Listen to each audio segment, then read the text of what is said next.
Sobat, di video ini Mimin akan melanjutkan cerita Xiaoyan episode ke-167.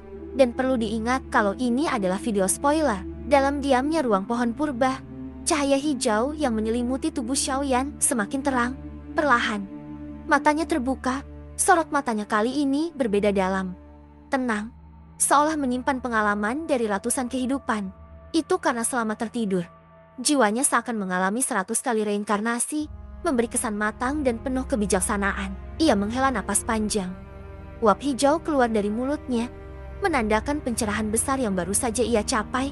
Perlahan, tubuhnya berdiri tegak, tampak menyatu dengan aura pohon bodhisattva yang megah. Getaran samar yang memancar darinya membuat seisi ruang seakan beresonansi, hingga semua orang yang menyaksikan terdiam. Zanner, yang sejak awal paling khawatir, akhirnya tersenyum lega. Dalam hatinya ia berbisik, syukurlah. Yan Ge, kamu kembali. Sementara itu, Han Yu dan yang lainnya menatap Xiaoyan dengan campuran rasa kaget dan waspada. Tatapan Xiaoyan terasa seperti bisa menembus hati mereka, membuat jiwa bergetar. Xiaoyan kini bukan lagi seperti sebelumnya. Aura yang ia pancarkan menunjukkan bahwa ia telah mencapai titik puncak perubahan besar, sebuah pijakan baru menuju kekuatan yang lebih tinggi. Keheningan yang menyelimuti ruang itu pecah ketika Zhu Fang melangkah maju. Wajahnya muram, tatapannya tajam, penuh amarah yang ditahan. Ia menatap Xiaoyan yang baru saja bangkit, lalu bersuara dingin. Xiaoyan, semua ini kita lalui bersama. Tapi kenapa sekarang kau ingin mengambil semua bodhisattva seed untuk dirimu sendiri? Nada suaranya memantul di ruang itu, membuat suasana semakin tegang. Beberapa orang lain saling pandang. Jelas mereka juga khawatir perdebatan ini akan berubah menjadi pertarungan. Xiaoyan menoleh perlahan, tatapannya dingin, tenang, tapi mengandung tekanan yang luar biasa. Hanya dengan pandangan itu, Zhu Fang merasa jantungnya berdegup keras, seolah ada kekuatan tak terlihat yang menindih tubuhnya. Sudut bibir Xiaoyan terangkat sedikit. Ia menjawab dengan nada datar namun menusuk. Kalau menurutmu aku egois, buktikan saja dengan tinjumu. Tanpa kekuatan, semua omongan hanya angin lalu. Kata-kata itu membuat wajah Zhu Fang memerah, marah bercampur malu. Ia memang ingin menyerang, tapi saat merasakan aura Xiaoyan yang begitu dalam dan tak terukur, langkahnya tertahan. Bahkan Han Yu yang biasanya tenang, kini ikut memperhatikan dengan serius. Suasana menjadi kaku. Semua menyadari, Xiaoyan setelah keluar dari pohon bodhisattva sudah berbeda. Auranya terlalu kuat, hingga membuat orang lain merasa tertekan hanya dengan berdiri di hadapannya. Benar-benar sebuah penekanan mutlak. Suasana tegang pecah ketika Han Yu menyaksikan gerakan tangan Xiaoyan Soul Destruction Palm yang selama ini terkenal sangat dahsyat bisa ia tangkis akan cuma main-main. Han Yu menatap dengan kagum sekaligus takut, karena dia tahu teknik itu bisa menghancurkan jiwa. Tapi Xiaoyan santai aja menerimanya. Xiaoyan lalu turun perlahan, berjalan di udara dengan tenang sambil menertawakan Han Yu. Han Yu, yang tadinya merasa yakin, kini jadi resah dan marah. Dia menyergah, jangan terlalu sombong, Xiaoyan. Tapi suaranya terdengar mengandung gelap, tanda dia merasa terancam oleh perubahan besar pada kemampuan Xiaoyan. Dalam sekejap, Xiaoyan langsung meluncurkan serangan balik. Dari lengan bajunya muncul tangan raksasa dari kobaran api besar banget, sampai ribuan kaki panjangnya. Han Yu coba membalas dengan memunculkan kabut hitam yang berubah menjadi makhluk-makhluk mengerikan. Tapi begitu mereka kena sentuhan si tangan api itu, langsung luluh jadi asap dan lenyap karena panas luar biasa. Gaya Xiaoyan cuma senyum tipis dan bilang dalam hati, keras kepala ya. Sambil melancarkan serangan, kedua tangan besar itu muncul mendadak di atas kepala Han Yu, lalu langsung menghantam penuh tenaga. Han Yu nggak bisa menghindar, tubuhnya terkoyak, darah muncrat, dan dia terlempar jauh ke tanah. Orang-orang di sekitarnya langsung menarik napas lega. Kaget sih iya, tapi pada senang hati karena mereka tidak ikut campur. Kalaupun ikut, mungkin mereka malah bernasib seperti Han Yu. Xiaoyan kemudian kembali melayangkan beberapa pukulan angin yang begitu tajam, menerobos udara kosong dan menghantam pasukan musuh dari klan Han dan suku Heaven Demon Phoenix. Para lawan langsung muntah darah dan terlempar mundur oleh kekuatan dahsyat yang tak terduga. Zhu Fang dan teman-temannya jadi terkejut setengah mati. Dalam hitungan detik, Han Yu yang biasanya kuat itu sudah terkapar seperti mayat di tanah.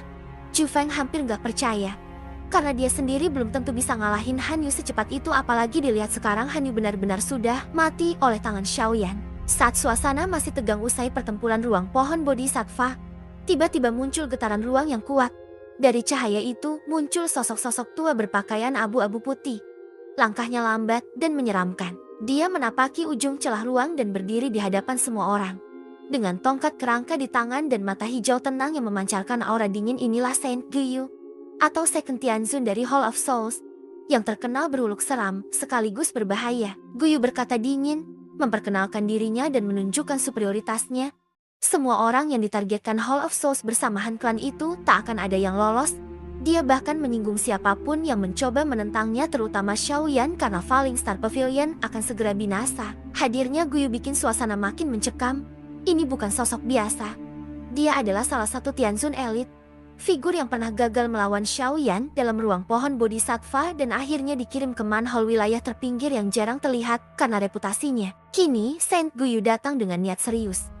Menghentikan Xiaoyan yang telah menerima semua bodhisattva seeds dan menolak membaginya. Konflik baru pun semakin dekat. Langit tiba-tiba diterangi oleh nyala api keemasan yang melambung tinggi. Semua orang terhenyak melihat fenomena itu. Ternyata itu adalah God Emperor Incinerating Heavenly Flame. Api surgawi tingkat atas yang hanya kalah dari Purifying Demonic Lotus Flame dalam ranking. Ini warisan legendaris dari klan Gu yang sulit dijinakan. Dan kemunculannya membuat hati Saint Guyu bergetar. Xiaoyan merasakan getaran doki api yang luar biasa dari kejauhan. Selama ini dia memang curiga Zanher memiliki kekuatan ini. Tapi baru kali ini efeknya begitu jelas. Dia mengagumi warisan hebat yang dimiliki klan Gu. Sementara itu, Saint Guyu tidak tinggal diam.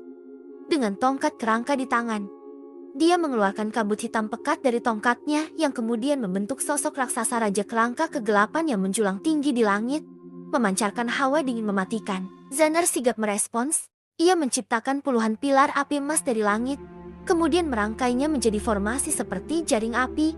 Tangan raksasa kerangka Guyu menebas ke arah Zanher, tetapi formasi api itu menahannya meski dengan efek dramatik. Pecahan tulang kerangka mulai meleleh terbakar hebat. Guyu tampak terkesan. Dia mengakui bahwa Gold Emperor Flame memang luar biasa, bahkan bisa membakar bahkan doki sekalipun. Namun dia juga menunjukkan bahwa Zanher belum sepenuhnya bisa memaksimalkan kekuatannya. Dia bahkan menyebut bahwa pemilik pertama api tersebut pernah menghancurkan bahkan ranah Doxiang hanya dengan itu. Kerangka raksasa Guyu pun melampiaskan kekuatan dahsyat. Banyak jiwa dikeluarkan dari tubuhnya lalu meledak di dalam formasi, menghancurkan sebagian jaring api itu. Tubuh kerangka mengecil dan layar pertarungan terlihat semakin mengerikan. Ketika jaring api nyaris hancur, Zanher menyampaikan satu kata penuh makna, "Tugasku bukan mengalahkanmu." Dia segera mundur dan bergabung dengan Xiaoyan, membawa sebuah Enggui Buddha Lotus Flame, bunga api penuh energi pemusnah. Semilir ketegangan merayap saat suara serak Guyu bergema, menantang dari kejauhan. Xiaoyan hanya menoleh sambil menyunggingkan senyum dingin. Cahaya api berdansa di telapak tangannya, menyatu dalam wujud Extermination Fire Lotus yang mematikan. "Zanher, mundur," perintahnya. Suaranya tenang namun membawa aura bahaya. Zanher, tanpa ragu, mundur cepat. Merasakan getaran mematikan dari api di tangan kakaknya, Gu Qingyang pun segera menyuruh semua mundur lebih jauh. Menyadari bahwa pertempuran kali ini bukan kaleng-kaleng, Guyu dengan suara menggema memperingatkan Xiaoyan akan besarnya jurang antara seorang Dozun dan seorang Doxiang. Namun Xiaoyan tidak goyah. Dengan sekali jentik jari, api lotus itu tiba-tiba berubah menjadi bola cahaya yang melesat tanpa suara, menghancurkan apa saja yang dilewatinya dan menciptakan retakan ruang hitam di belakangnya. Ban Xiang itu pun tak tinggal diam. Kabut hitam pekat meluncur keluar, berubah jadi sosok kerangka raksasa yang menempel satu persatu jiwa dalam kabut membentuk 10,000 Soul Bone Armor. Baju zirah mengerikan yang seolah menyimpan teriakan jiwa. "Mari kita lihat apakah api ini benar-benar sehebat yang dikatain," tantang Guyu dengan suara serak penuh penghinaan. Bam! Benturan terjadi saat bola api menabrak armor tulang itu. Sekejap hening terasa, hingga ledakan luar biasa mengguncang daratan dan langit. Namun ketika debu mereda, kerangka itu masih berdiri, menunjukkan bahwa serangan itu belum cukup untuk menumbangkannya. Xiaoyan yang melihat itu makin serius. Ini bukan pertarungan biasa. Ini lawan dari level Doxiang sejati yang tak bisa dianggap remeh. Lalu terdengar suara retakan tipis, sebongkah kecil armor tulang pecah dan rontok. Tapi itu pertanda pertama bahwa pertahanannya bisa ditembus. Guyu meneguk darah, wajahnya pucat. Meski begitu, ia masih bisa tertawa dingin. "Kau memang punya kemampuan," katanya. "Tapi jangan salah, aku masih belum mati." Tanpa menunggu lama, sebuah tinju emas muncul dari udara seketika menghantam kepala Guyu. Ia berusaha membalas dengan tangan kerangka, menciptakan pukulan dahsyat. Kekuatan mereka saling bertarung, membuat aura kedua sosok itu semakin memanas. Sebagai respon, ruang di belakang Xiaoyan terbelah dan muncul sosok tua familiar yang menyindir. Ketika suasana semakin tegang usai pertarungan melawan Ban Xiang, tiba-tiba muncul sosok tak terduga. Yaolo guru tercinta Xiaoyan muncul di medan pertempuran. Penampilannya mengejutkan semua orang yang hadir. Xiaoyan sendiri tergama melihat gurunya kembali. Apalagi Yaolo bahkan belum sempat menghancurkan gulungan spasial yang ia berikan sebelumnya. Yaolo menyapa dengan senyum hangat, memuji perubahan kekuatan muridnya. Kekuatanmu meningkat pesat dalam beberapa bulan, kau jauh melampaui harapanku, ujarnya dengan bangga. Di kejauhan, kelompok Zaner pun menghela napas lega menuju kehadiran sang guru. Yaolo kemudian menyorot tajam pada Guyu, sambil berkata dengan tegas, "Guyu, kau memang punya reputasi di Central Plains, tetapi masih punya rasa malu ketika menindas generasi muda." Guyu, yang curiga, meremehkan Yaolo dan berkata bahwa klannya Han Clan tidak terkalahkan. Ia juga menantang Yaolo untuk bertarung secara adil, namun sangat jelas, Guyu sudah tidak sekuat dulu. Peluang kemenangannya terhadap Yaolo tidak lebih dari 30%. Tiba-tiba, anggota Zaner muncul di belakang Yaolo.